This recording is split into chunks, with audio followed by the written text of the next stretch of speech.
당신의 고결한 신념이 누군가에겐 지옥이 된다면? 전우를 벌인 전사 타릭과 절망한 푸간 피다이엘, 파도 끝 섬에서 시작되는 기묘한 정령의 재판, 샤라의 5번째 밤, 그 서늘한 이야기가 시작됩니다. 사막의 밤이 깊어질수록 신전 이공기는 더욱 예리한 칼날처럼 피부를 스칩니다. 칙, 5번째 향초를 밝혔습니다. 그 연기 속에서 소금기 섞인 비릿한 바람 냄새가 신전 가득 퍼져나가는 듯합니다. 재단 너머 어둠 속에서 나크사르의 차가운 시선이 샤라를 향했고 이내 나직한 질문이 들려왔습니다. 그 충직한 전사는 어찌 되었느냐? 바다로 떠난 그의 함대는 목적지에 닿았느냐 아니면 이미 파도 아래 가라앉아 죽었느냐?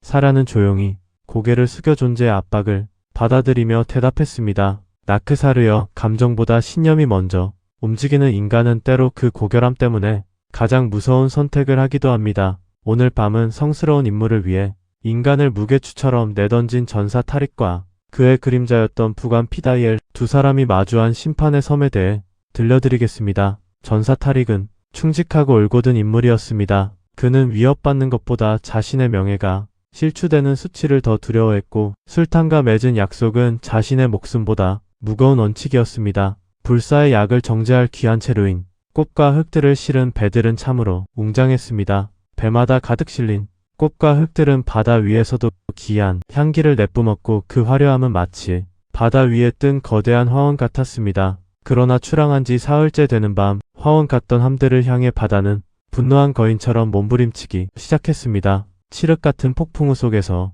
배는 무거운 꽃과 흙들로 인해 속절없이 가라앉기 시작했습니다. 선원들이 살기 위해 화물을 버려야 한다고 울부짖을 때 푸간 피다이엘은 묵묵히 죽으니 명령만을 기다리고 있었습니다. 장군님이라면 분명 이 절망 속에서도 모두를 살릴 길을 찾아주실 것이라 믿었기 때문입니다. 하지만 타릭은 미동도 없이 턱을 쓰다듬으며 상황을 그저 지켜볼 뿐이었습니다. 상황이 극단으로 치달아 배가 반쯤 잠기기 시작하자 타릭은 비정한 결단을 내렸습니다. 꽃과 흙들은 버릴 수 없다. 버릴 수 없다면 임무의 무게를 감당하지 못하는 자들이 내려가야 한다. 살아있는 사람들로 무게를 줄여라. 피다이엘은 경악하며 타릭의 팔을 붙잡았습니다. 장군님, 안 됩니다. 저들은 우리와 함께 전장을 누빈 형제들입니다. 꽃과 흙을 조금만 버려도 배는 뜰 수 있습니다. 그러나 타릭은 차갑게 부관의 손을 뿌리치며 호통쳤습니다. 피다이엘, 고작 내 약해 빠진 동정심으로 이성스러운 인물을 저버리려 하는가? 무능함으로 명을 방기하는 것이야말로 가장 큰 죄다. 피다이엘은 울부짖으며 타릭을 가로막았습니다. 어떻게든 타릭을 회유하려 필사적으로 매달리며 옥신각신하는 사이 바다는 거대한 해일을 함대 위로 쏟아부었습니다. 타릭이 지키려 했던 꽃과 흙들도 피다이엘이 구하려 했던 생명들도 모두 거대한 포말 속에 휩쓸려 사라졌습니다. 타릭과 피다이엘이 다시 눈을 떴을 때 그들은 황량한 섬의 해변에 나란히 누워 있었습니다. 정신을 차린 타릭은 빈손이 된 자신의 처지를 보며 하늘을 향해 두 손을 뻗어 울부짖기 시작했습니다. 그것은 자책이 아니라 신을 향한 오만한 원망이었습니다. 신이시여, 이게 무슨 일입니까? 오직 당신과 술탄만을 섬긴 이 충실한 종을 어찌 이토록 무참히 버리시나이까? 성스러운 임무를 실패하게 두심이 정녕 당신의 뜻이란 말입니까?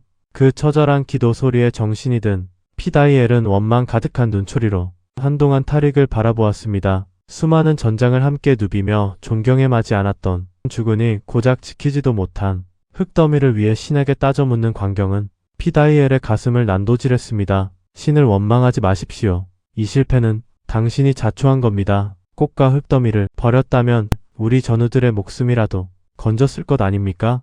당신은 이제 내가 알던 전사가 아닙니다. 그저 신념이라는 껍데기에 갇힌 괴물일 뿐이야. 두 사람이 해변에서 서로를 향해 증오와 독서를 퍼부으며 대립하던 그때 갑자기 공중에서 낄낄거리는 웃음소리가 들려왔습니다. 아이고, 시끄러워라. 모처럼 조용한 내 낮잠 시간이 인간들 싸움소리에 다 망가졌네. 해변의 안개가 소용돌이치더니 그 속에서 기괴한 형상의 정령이 나타났습니다. 정령은 장난기 가득한 눈을 반짝이며 두 사람 사이를 둥둥 떠다녔습니다. 한 명은 신을 탓하고 한 명은 사람을 탓하고. 이거 아주 재미있는 구경거리인걸? 그래, 좋아. 심심하던 차에 내가 재판관이 되어줄게. 누구의 죄가 더 무거운지 한번 제대로 다투어봐. 이야기가 절정에 달하며 정령이 재판을 제안하던 바로 그 순간 재단 위에 향초가 힘없이 꺼지며 푸른 연기마저 흩어졌습니다. 신전에는 무거운 정적이 내려앉았습니다. 죽음의 신 나크사르의 기척이 샤라의 등 뒤에서 잠시 멈춰 섰습니다. 침묵 끝에 들려온 그의 목소리에는 평소의 냉소 대신 기묘하게 일렁이는 호기심이 짧게 배어 있었습니다. 재판이라 웃기는 정령이로군. 눈먼 여인아, 오늘은 여기까지 하겠다. 허나 내일 밤에는 반드시 그 결말을 들려주어야 할 것이다. 나크사르의 거대한 그림자가 안개처럼 흐릿해지며 신전의 깊은 어둠 밖으로 물러갔습니다. 그가 완전히 물러가자 짓누르던 죽음의 압박이 사라지고 지평선 너머에서 창백한 푸른 새벽빛이 스며들었습니다. 나크사르는 샤라의 이야기를 듣기 위해 하루의 시간을 더 허락했습니다. 샤라의 이야기에 매료된 것일까요? 아침 해가 완전히 떠오르자 신전에는 다시 고요한 정적만이 감돌았습니다. 기묘한 정령이 제안한 해변의 재판, 타르의 신념과 피다이엘의 눈물 중 정령은 누구의 손을 들어줄까요? 상상을 초월하는 판결의 결과가 다음 밤에 펼쳐집니다. 만약 여러분이 이 섬의 정령이라면 임무 실패를 신의 탓으로 돌리는 타릭과 주군에게 실망한 피다이엘 중 누구의 죄가 더 무겁다고 판결하시겠습니까? 여러분의 생각을 댓글로 남겨주세요.